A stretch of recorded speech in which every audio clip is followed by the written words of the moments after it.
what kind of support system have you put in place, right, to also support the customer on the third level, right? That when there's a problem, he doesn't just want to even know that there's a problem. Some companies just send a message and say there's a problem, and that's all. Okay, yes, there's a problem. So what are we doing about it? Do you understand? What are you doing about it to fix that problem? Clearly communicating that to the customer is also important, right? Toby Amira said something during that conference, which stuck to me. It was like that, see, that for every agent that is on ground, when a card is not going to work, not when it is happening, before it even happens, whenever a card network is going to be down, before it gets to the customer's endpoint, that every agent across the country knows that card is not going to work. So it means they've already notified them beforehand, so that when somebody places the card, it doesn't have to start waiting and say, network downtime. He already knows beforehand that Zenith will not work. So when you are coming with Zenith, sorry, Zenith is not working. You understand? That saves that guy. You will retain that customer faster than when he has put the card there. He now waits for like five seconds or something, and then that minute is really waiting. Get him really upset, right? If the thing does not now work, you've just wasted his time. Hey guys, welcome to the Techpoint Africa Podcast. And today we are having another special episode to discuss something really, really important. So, you see, in this tech space where the rave is all about acquiring customers and making as much revenue to show investors, few people think about something that is a lot more important, which is customer retention and being able to engage the customers where they are at different channels that they actually operate in. So there are lots of things to think about with this, right? So we're trying to really, really dive back down and really understand this whole thing with customer communications. That's why we're having a really, really special guest today. And he's the CEO of Termii. And I will allow him to explain what Termii is, because I've been struggling to find a one-line brand. What do they call that thing? A brand one-liner to describe Termii, because it just looks like, okay, yes, you know that what they're doing is important, but you can't just use one word to describe Termii. So, welcome, Emmanuel. Thank you very much. We're both Emmanuel, by the way. Right, thank you very much, Emmanuel, for having me. Yeah. Okay, so basically, maybe I would just explain Termii as simply put, right? I think people overestimate what we do, right, to try and give it different names, right? Even I did it at the initial stage, but after a while I asked myself, what is, on the basic level, what are we, right? And I just said, we're simply just a communications platform, right? So the fact is, we're a communications infrastructure, right, for businesses, basically. So think of all things communication for a traditional tech company that is trying to start, that has already started, is in their growth phase, and the ones that are already doing absolutely well, basically, right? So that communication stack they need for their products to work effectively, right? So we provide that, right? Yes, we started as just a messaging platform, just pushing out messages, right? But then I think we evolved over time into being that communications infrastructure for companies, right? And that's really what we do. And I think I would furthermore explain what that means, right? So what that means is, from the point of, for example, we work with brands like Kuda Bank, we work with Cheaper Cash, we work with Piggyvest, Paystack, and name it, majorly almost every fintech in the industry, right? Bamboo, Grey, and everybody, right? And so from the point whereby you sign up on their platform, you verify your identity, that OTP that comes to your phone, the notification that tells you that your sign up is successful, to the point where you're trying to make a payment or a transfer and they're asking you to verify that transaction, to every point, every touch point within those applications. Even if you're using Cobalt 360, you're trying to get a truck or whatever, right? And it's sending you like a notification that the truck is in so location and all of that, right? So all those touch points in those businesses, we are the ones that power those things, right, and handle it, right? So simply put, we're that communication stack, and we are evolving beyond just one-way messaging where you just send OTPs and notifications to now two-way interaction, right? And so we are now at that phase where companies can send the message to the customers. Customers can also respond, drop their queries, support requests, and all of that across multiple channels, basically. So yeah, if we call us a multi-channel platform or an omni-channel, it's not wrong, right? But we focus more on that interaction between the businesses and the customers, right, and allowing these customers to use these platforms effectively. So in like a one word, we are that communication infrastructure that powers these businesses, basically. Interesting. So I've been thinking about this now. So you're like that silent, because we get all these notifications from the app. I remember signing up to Bamboo. Yeah. And send OTP, send this. So you are the one powering exactly, that. Yes, we power that across voice, SMS, WhatsApp, right? Okay. Yes, we've had challenges while scaling as a company also, but we've tried to perfect most of these things, right? Because when we came into the industry, it was really broken, right? There were a lot of issues, right, that you don't hear about, right? Delivery rates were really, really, really messy, right? In fact, many companies have to layer over other companies. So you could hear some big names in the industry, in our space, and you feel they are directly connected, but they are not, right? They have to layer also because of the serious problems in the industry, right? So we needed to fix that problem. So we really dug deep and, making our deliveries extremely fast, making our response also back to your system very fast, building infrastructures, not just channels right now, but infrastructures that make the whole comms cycle very, very effective, right? So even how you make payments, we have to make it simple and really, really effective. To how you manage each team members that handles each stack, to the APIs, to the delivery reports, to how you know if a telco is down in real time. We have to really build out all those tech stack, right, to make the process effective, right? So really, yes, like you say, we are that silent guy. Previously, maybe we're not really out there, right? But as we start evolving, right, maybe we start coming out a little bit, right, just to also spread the word, basically. And we're also moving to a stage where we're going to be having a consumer facing side too, right? Okay. So maybe that's why we're coming out much more often, basically, right? And like that. So yeah, we are that silent guy that powers these companies, basically. But our goal is that these companies can work and operate effectively, and that's why we do what we do. Yeah.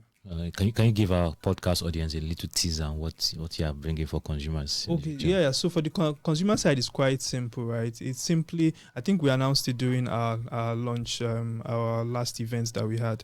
So it's simply just a platform that it's like an app. So okay, so we are fortunate to have one of our investors being the guys that power most of the smartphones in Africa, even in Nigeria, basically. So we are working to really make that happen. But the point is that we are just building like an app whereby consumers can receive OTPs, notifications, and they can also engage brands, right? Support requests from each of the companies they use. Now we have more than 1,800,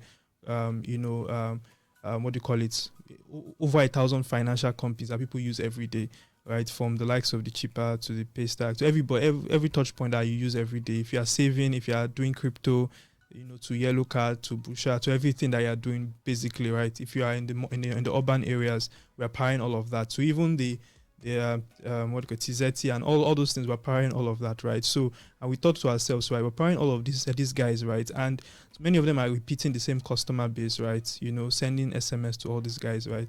Why don't we just have a single app that a single customer can have, and all these companies that the person is interacting with will all be pre-installed already on that app, right? So you could get your OTPs, notifications, pretty very, very easy on that particular app, without some of the issues that you have, right?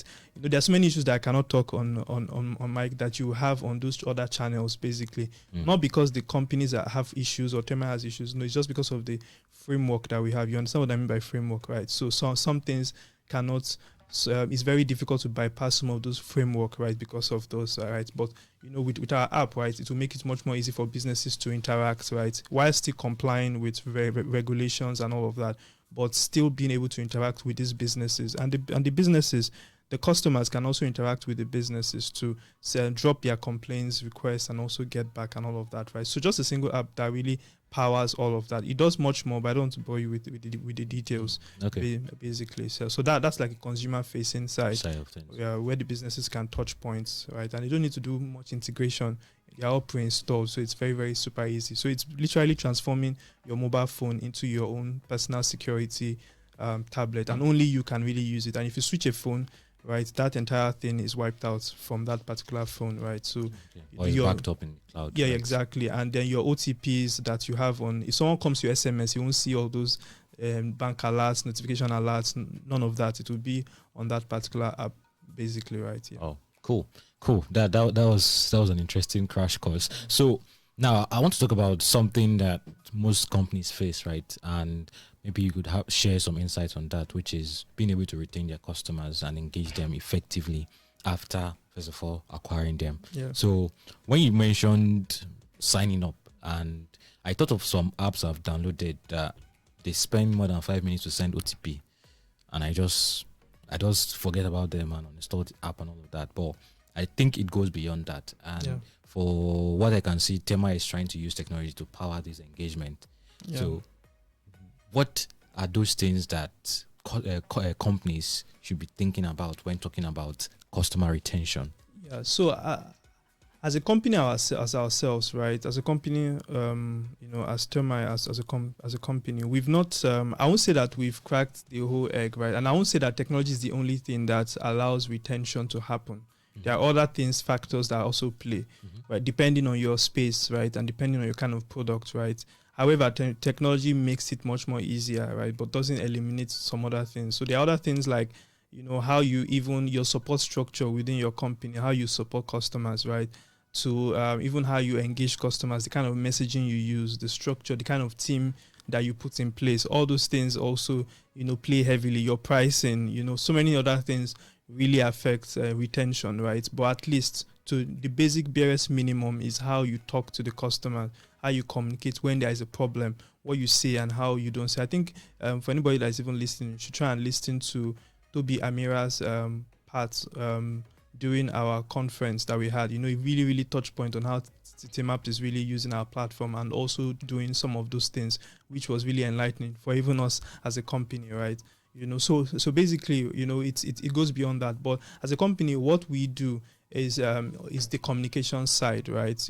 Is from that point whereby you sign up, right? To like you said, taking that OTP time, right, can be very frustrating, right? So we try as much as possible to really, really fix that problem, right? And we do that in unique ways, right? We have like a multifaceted system on our backside that switches messages, right? Meaning that if a route is down, we automatically switch it to the next available route. The point is we want to ensure the message gets to your phone at all costs, no matter the channel, right? You just have to get that OTP within the time frame, right? And that's why many of these businesses use our platform. Usually guarantee between 90 to 95% delivery rates, right? Especially for priority messages like OTPs and user-based notification, basically. So that is priority, because at that touch point, if the customer gets bored and cannot get that OTP delivered, he will leave the platform. But when he finally gets it and he logs into the application, right, there are other things that also go through. When he has done a transaction and he doesn't get a notification that the transaction is successful, that can also be a problem, right, that he can drop off, But that safe is still another touch point. The other touch point where he can still drop off, right, in the sense of when there's a problem, maybe there's a downtime, right, and it's happening for long and he doesn't know, you don't communicate to him, you don't see anything about that. That too can frustrate the customer to also drop off. And I mentioned support system. What kind of support system have you put in place, right, to also support the customer on the third level, right?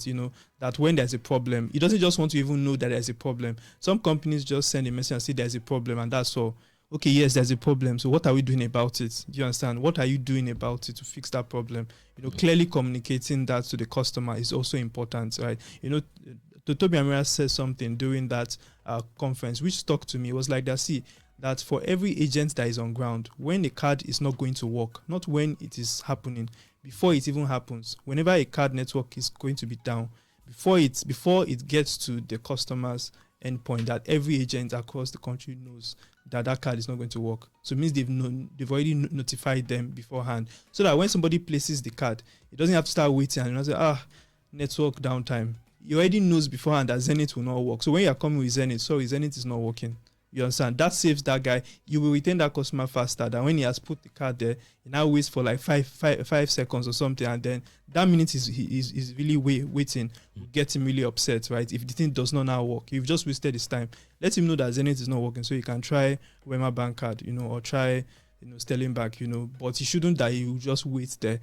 And that happens. So knowing how to communicate, what words to use, what kind of system have you put in place is also very essential, for that retention process. So talking about that now, yeah. So I guess you've answered it a bit, but I want to be clear because I've observed something when there's an issue, or let's say you're using a banking app or I won't mention my bank, but Yeah.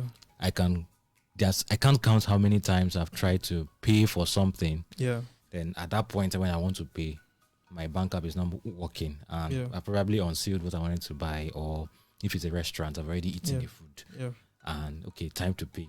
The bank app is not working. So, and for financial apps, it appears when something is wrong or there's a downtime or anything, the default response is to just hide and keep quiet and keep silent. Which is not good, right? It's not good because it doesn't help you at all, right? In fact, like Toby Amaya said also, I'm trying to refer back to him. It's like you need to also know when to talk and when to keep quiet. It's also very important. That's where you will be saying there's downtime. Then your brand becomes, yes, we know. Downtime brand. Yes, you get. So you need to, even sometimes you could have downtime on Termii. So there's something we've done. We've actually built like a dashboard that tells you what's going on with Telco in real time. So that we don't need to tell you that there's a downtime with the MTN. You already know. The only message we will now send out to you is when we fix the problem. So you could really easily check that, okay, the MTN is being degraded right now. So we've solved that part of knowing, right? So now when you are reaching out to us is to ask us, so has the problem been fixed now? So we now tell you that yes, we've been able to fix MTN's problem and all of that. So those are mechanisms that you could make the process much more easier with your customer. Transparency is usually key, right? Basically, right? But yes, to your point, there's really that point of apps. I like what Cheaper Cash does on their platform. When something is down, they will tell you, making you assign, you are opening the app and logging in. The first page you will see here is that all our cards are down. You understand? Before you even log in. So if you just see it, you just step out, because you just know that whatever you do will not work.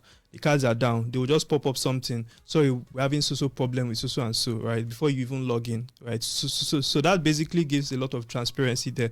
Because the point is, if you not try to use the card and the money now hangs, it becomes a big problem, and you get frustrated and you get angry with that brand. So the best thing they will do is to tell you that, see, we've tried everything, it's not working, or sorry, please check back later, that they're having a serious problem there. There are some other banks that have that same issue, and I don't want to mention names, but they will not tell you. You now log in, you try and log in, the thing is not working, and they will not say anything, right? And nothing will pop up telling you that they are having problems, or the thing will just be down, and all your transfers will be failing. At least tell me, pop up something and tell me that something is wrong. Those things are very, very, very, very important. And I think right now the curve is changing.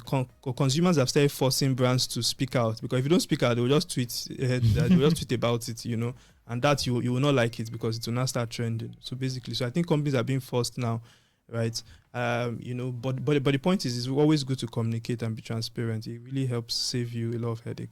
Okay, so now coming to us consumers, now there's this fear, especially you just mentioned tweeting, right?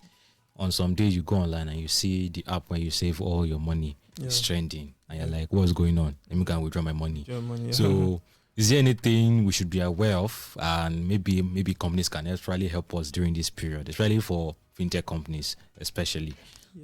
Yeah. So I will say that, I think there was a time that we had some downtime. Anyways, nobody should quickly blame us anyways, but I think there was a time that we had the downtime some months ago, and people were just blasting Piggyvest. Actually, it was us that had the problem. So you're the one that made Piggyvest trend. We're just and we had to quickly fix that problem, right? And really make it work, basically. And it has been really awesome. We've had a serious, amazing relationship with Piggyvest, basically, and they're really an amazing company, and they always respond very fast, right? And that's because we also respond fast. So whenever there's an issue, we tell them beforehand. So when their customers are complaining, they know what to say, right? Before the customer even talks about it. Oh, sorry, you can't get the UTP right now because of XYZ, right? So they're able to respond fast. And we do the same thing with Paystack and the rest and Kuda and all of that, so that they know what to say to the customer before that really happens, which really, really, really helps, right? But aside messaging, I think the other issues that usually happen, right, that people don't even understand. For example, someone like a Piggyvest or even a Paystack, that you see the app is trending on Twitter. At times, the point is that any business that relies on third party, right, you can't entirely eliminate. Even Toby Amaya said it in that during the conference, that you can't entirely blame the company. Because the truth is that the consumer is blaming Piggyvest, but really it's not Piggyvest's fault. Why? Because they are using a switch. Imagine when cards were down, that's when everybody that's using everybody. Yeah.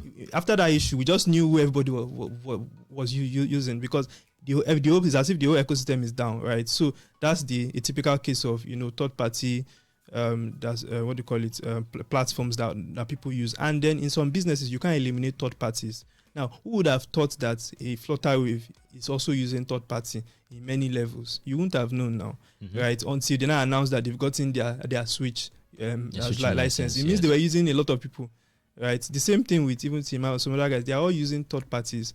But the point is, what systems have they built in place to ensure that those third parties are working effectively? One people I commend a lot is Termii. They have a lot of systems to check their third party guys, right? To ensure that the third party too is operating at the same level at which they are operating. I'm sure if you're working with Termii, you understand how very diligent they are on managing third party platforms, right? So it's really important, right? So the question is, the brand you are using, what systems have they built in place? Like I told you, retention is not just about just the technology. It's also what systems have been put in place to make sure the technology works effectively, because technology will always fail. It happens. It just happens. Yeah. You can't avoid it. But what systems have you put in place to recover? They call it recovery systems. What systems have you put in place? For example, in my own company, we have recovery systems for every route, whether it's for WhatsApp or for voice or for SMS or whatever, right? Because we know we are still using third party. As long as we are not the telco ourselves, right? As long as the telco is the one that owns the infrastructure, then we are using a third party, you understand? So the point is, what systems have we put in place to ensure that if there's a downtime with the telco, right, we can respond fast to it, right? Exactly. So, and every business, every fintech, they all rely on third parties. So I think the point is understanding the systems your brand has put in place for that part. And I think it's good to also ask them those kind of questions. So it's possible to ask them. Yeah, you can ask them. That's why it's part of the retention process. For example, we at Termii, we do what we call F2. We reach out to our companies, right, that are using our platform, and we ask questions that, how are we doing so far, blah blah blah, how can we get better and all of that. And they give us feedback, and some of those feedback that has made us build some features on our platform, right, and makes us get better. So I think any reasonable company will listen to the questions of their customers, basically. Yeah, so you mentioned reasonable company, because I'm always right now, I'm of the impression that most companies in Nigeria don't really care about the customer. So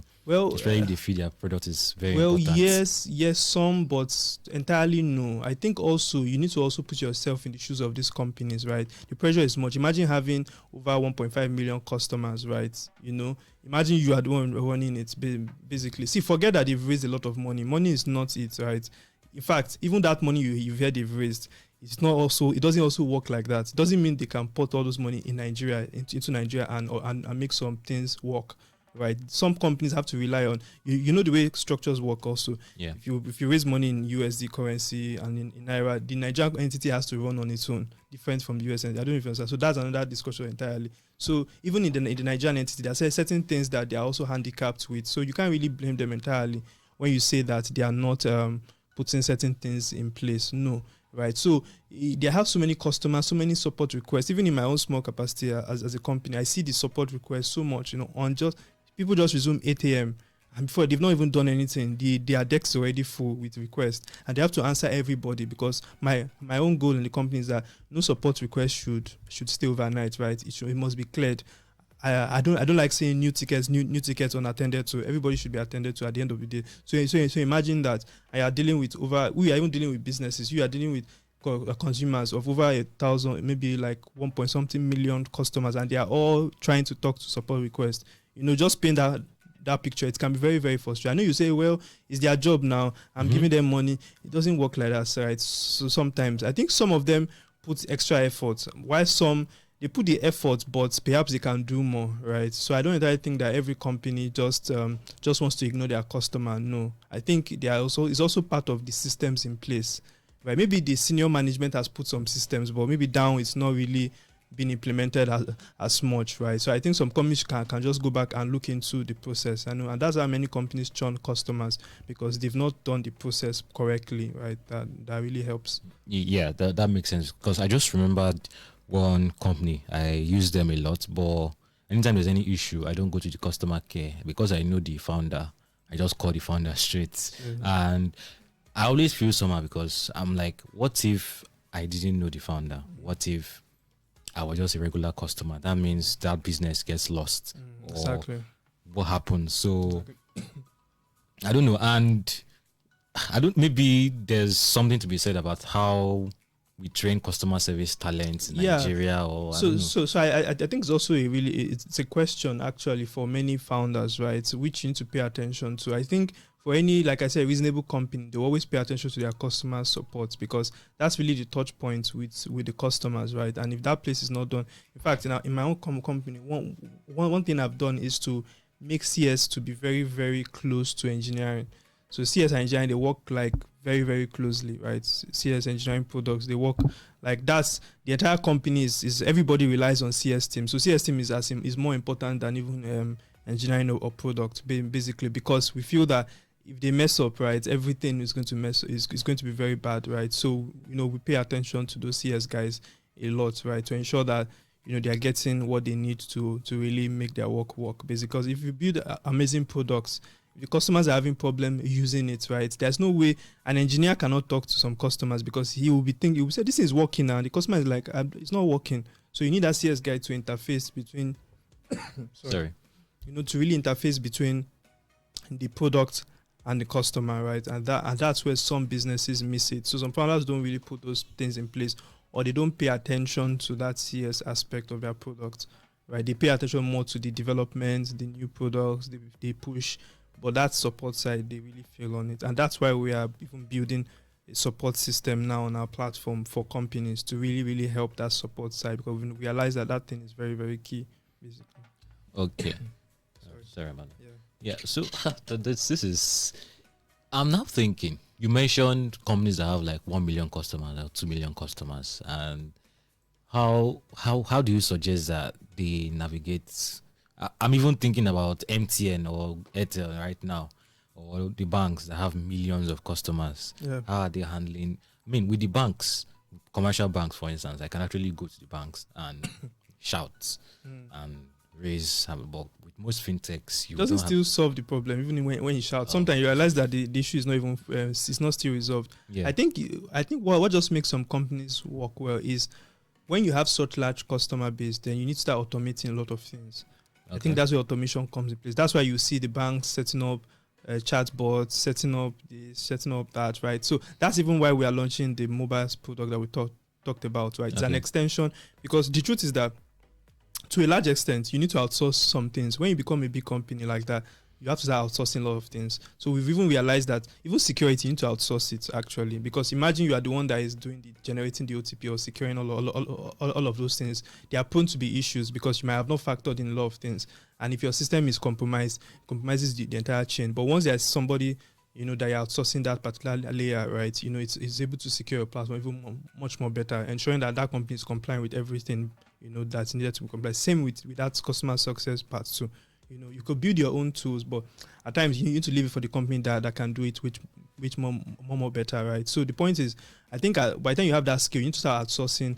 You need to outsource, and then you also need to begin to automate. When I mean outsource those automation points, right? Build the automation side within your system and outsource some other points, basically. You don't have to be the communications guy when you are doing a fintech product, right? It makes your platform really, really messed up. So you see that many of these brands, these big brands, they actually automate so many things. Even the banks, if you know the amount of vendors for support that they have, right? Mm-hmm. So they even have physical support centers. They have the apps, the online support channels, all of those things. They have to leverage all of that. So as you begin to scale and you have thousands of customers, millions of customers, you need to start automating those things and linking multiple channels. That's one thing we're also doing. We're trying to introduce new channels, RCS, USSD, all the available channels, right? So that the companies don't have excuse. In fact, even Facebook, Twitter, DMs, all the available channels, we're trying to bring everything right into one, so that wherever the customer is, whether it's via email or whatever, you can support them effectively, and all your teams can have a very big overview, right? So manual things cannot even play anymore. Right, even the banks, right? You sit down in the bank, you go and complain. It won't still solve the problem. Why? Because the person that might resolve it might be far away. But if those things are automated and if it's on like a system, it makes it much more easy for the guy that is in that. So that will fix it. But that guy that will fix it might be in JOS, right? To be able to fix it quickly and respond back that he has fixed it. That I think in the past, if you go to the bank and see you are resolving something, they'll tell you that, sorry, we're sending a mail to the person that's going to resolve it. Please, can you wait? I think that's what they used to do before. But now I don't think that will really work anymore. Something that they can do over WhatsApp, and quickly chat with the guy and fix that issue, sort of sending an email, that you'll be waiting for hours, before they can really resolve it. So. Oh, all right, cool. So then, for companies that don't have the luxury of putting this large level of automation, how yeah, there are free tools now. There's really no excuse, right? There are free tools that you can use, and besides, that's why we have platforms more on a per billing model than the subscription model. That's another thing that Termii does too, is that we've introduced in fact, our entire platform is built on per billing model, meaning that you pay for what you use, right? So it's easy for you to monetize some of those, or even pass the cost to the customer that you are serving, so that it could make it much more easy. So of paying one big subscription fee, that it would be very difficult for you to pay. And more importantly, it's in Naira. Exactly. And there are many free tools also that you can use. So I don't think there's an excuse. Okay. Just finding what works for your business at that point, right? Sorry. Yeah, sorry about that. Yeah. Sorry about that. So it's finding those tools particularly that works for your business, right? And using that tool to achieve what you want to achieve, I think, right? So that's really how it works, basically. Oh, all right. So I think I've learned today to cut most of these companies some slack, because you have to actually. It's not easy, to be honest. It's not easy. You'll be so shocked the pressure that the company is having, from the investors to the team members to the customer. It's a lot, basically, right? And some of them, it affects. But then where we shouldn't cut them slack is also in their structure. Some of the problems some of them have is because of the structure they've also put in place within the company to handle some of these support requests, right? The culture, all those things are also very important. If you have a culture that everybody's just laid back, right? Support to be laid back, So all of those things are also very important. But then, if you have a large customer base too, it can also be a challenge, basically. So. Yeah, that large customer base. But at least if you have that large customer base, you need to also think proactively and put systems in place. So back to systems in place. Systems. That's an interesting one. So far so good. Termii has built in silence and all this while, and I don't think that's something people in the ecosystem actually. How do I put this now? It's not something you see often, right? So are there lessons you would say you've learned from building very, very, very low key since 2014? That's about 8 years now. Wow. So yeah, are there any lessons you've learned so far that you think young and upcoming entrepreneurs can also learn from this man? Yeah. So I won't say we've been existing since 2014. I would say yes, perhaps maybe on paper the company, but not necessarily the products that you see right now. Okay. Right? So the product that you see right now is roughly around 2 years, right? I say 2 years. No, it's roughly around 5. That's 2017, October 2017. Right? Okay. So that's the product that I'm seeing currently. That's when it really came out, right? So that was 2017. So pre that time, it was more of I would say R&D, figuring out the market, right? Understanding what works, what does not work, and like that, trying different things. Also, attending accelerators, all those things, trying to figure out what works basically. I think when we really knew what works basically was around that 2017, and then post YC in 2019, 2018, 2020, we built another platform entirely from scratch. Right, because the previous, what we thought worked was not really the main thing. So I'll say the whole direction of communications as a service that we have right now was post YC. Because I remember very well, it was at YC, and my co-founder just sat down and we thought about it, right? We're like, this platform is not working, that we need to pivot, right? So we had to really break everything down, restructure it from scratch and really target the customer base that was paying for the service at that time. And there were very, very few at that time. Right, but we noticed they were paying consistently, so we knew that this was a pain for them, and so we decided to really, really focus on that. And since then, that has grown into something basically, right? So yeah, so I would say that. So in terms of building from low key, I would say we were building low key. I would just say that we were figuring out the market, right? We didn't know what was working, but we're learning from the customer base, and as we're learning, we're figuring out things basically. But also, I would say, yes, we built low-key. Well, I think it's the nature of our business. Yeah, the nature of the business does not really require us to, be running billboards and all of that. That would be, not focusing on the right channel. I think for a long time we focused on Google Ads, right? So we did a lot of because people search for all of those tools a lot, right? And that's really where we focused on. So I think it's just the strategy. I think strategy changes as companies change, right? So as your company is evolving, you'd have to change the strategy, right? So if you're a low-key company, you need to also change the game, basically, right? So I think that's where it works. But initially, it's just knowing what works for you at that early stage, right?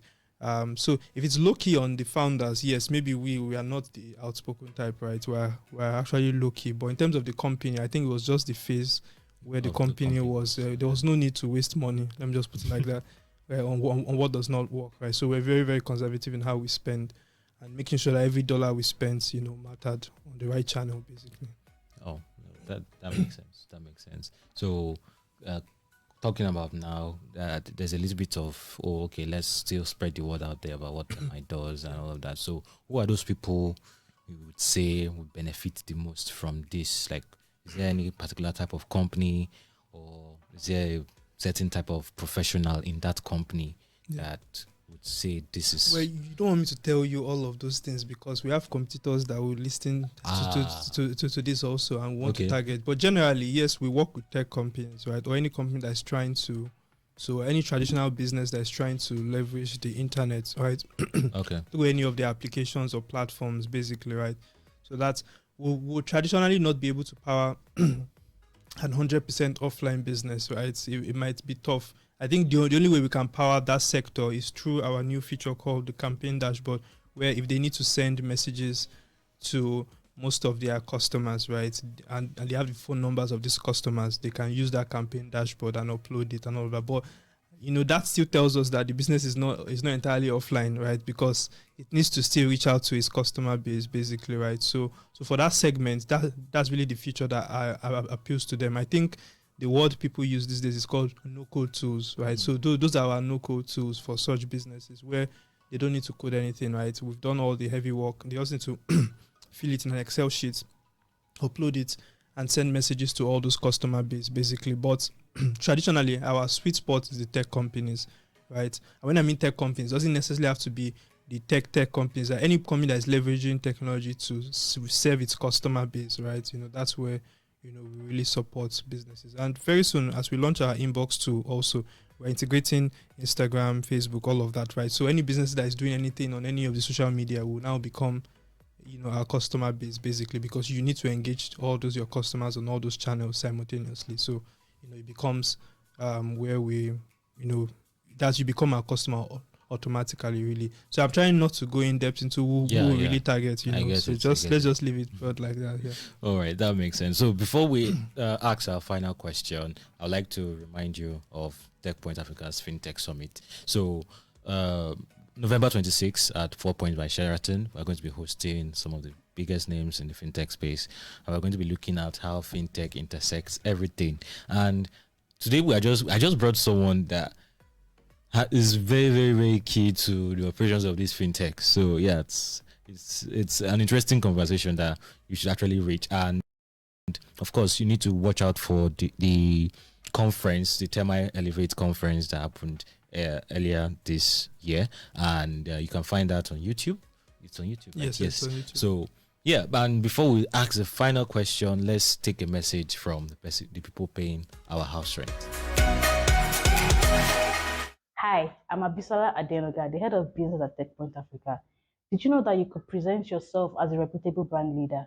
Did you know that your business can get the limelight it deserves? Now you do. Using Techpoint Africa's marketing tools, we can put you in the faces of a large audience for brand awareness and thought leadership.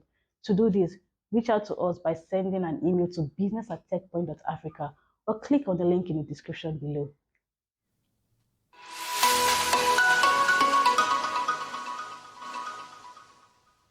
Okay, guys, welcome back, and I'm here with, of course, I've been talking for a long time and I lost track of time. So, but yeah, it's been an interesting conversation with Emmanuel Gbolade, the CEO of Termii.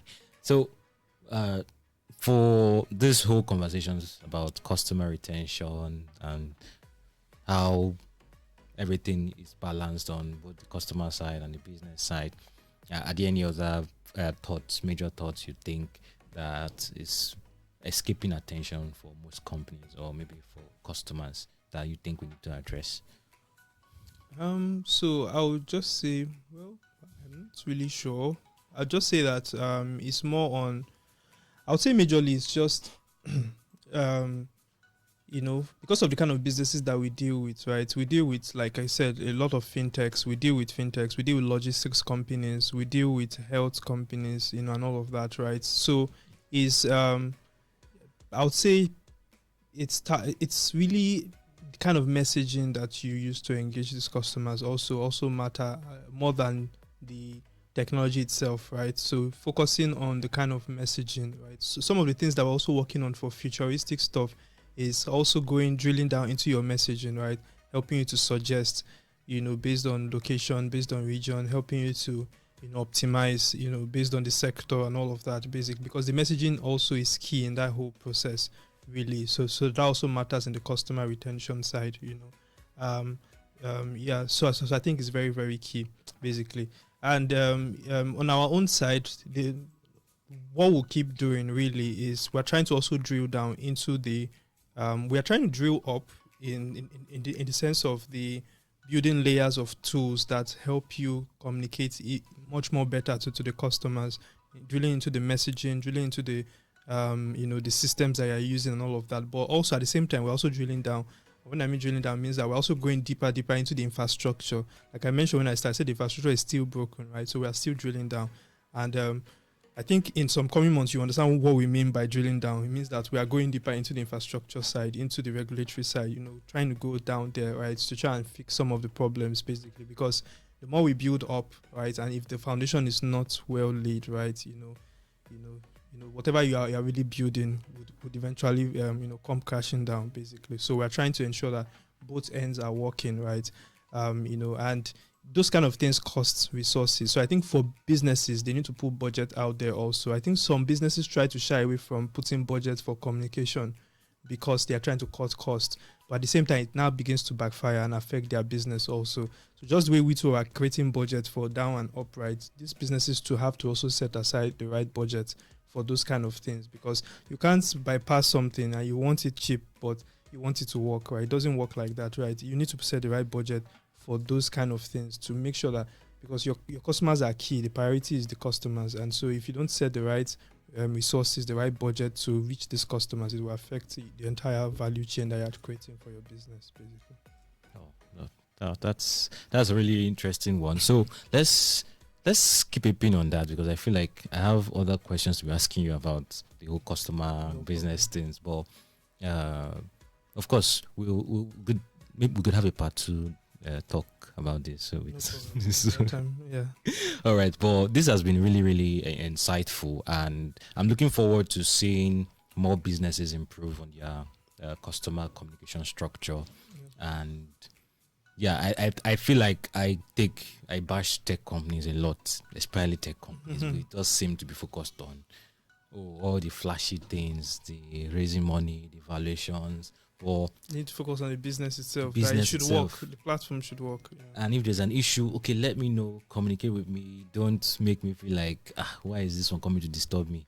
And that's what I've been thinking. And I hope a lot of people get to watch this conversation. So far, so good. So thank you very much, man, no problem. for joining us today. Coming. I appreciate it. Yeah, thank you so much. So, guys, thank you for listening and watching the Techpoint Africa podcast till this point. And if you've been following us, you know to catch us on YouTube, on Instagram, on TikTok. I love you, TikTok guys. And of course, you can see us on Twitter and LinkedIn. Then for the people who have been with us right from the beginning, from the very, very beginning, you can find us on Google Podcasts, Apple Podcasts, Spotify, Stitcher, iHeartRadio, or anywhere else you get your podcast. Of course, don't forget to share, like, and subscribe. Then provide feedback. Give us feedback. And don't forget to check out the Termii Elevate conference on YouTube. And of course, you can also see the articles we've written about Termii and the journey from Lagos to San Francisco. It's a really, really interesting read. And you can also find that on the Techpoint Africa website. And of course, you can check out the Termii website itself too. So, see you guys on Thursday. Bye-bye. Thank you.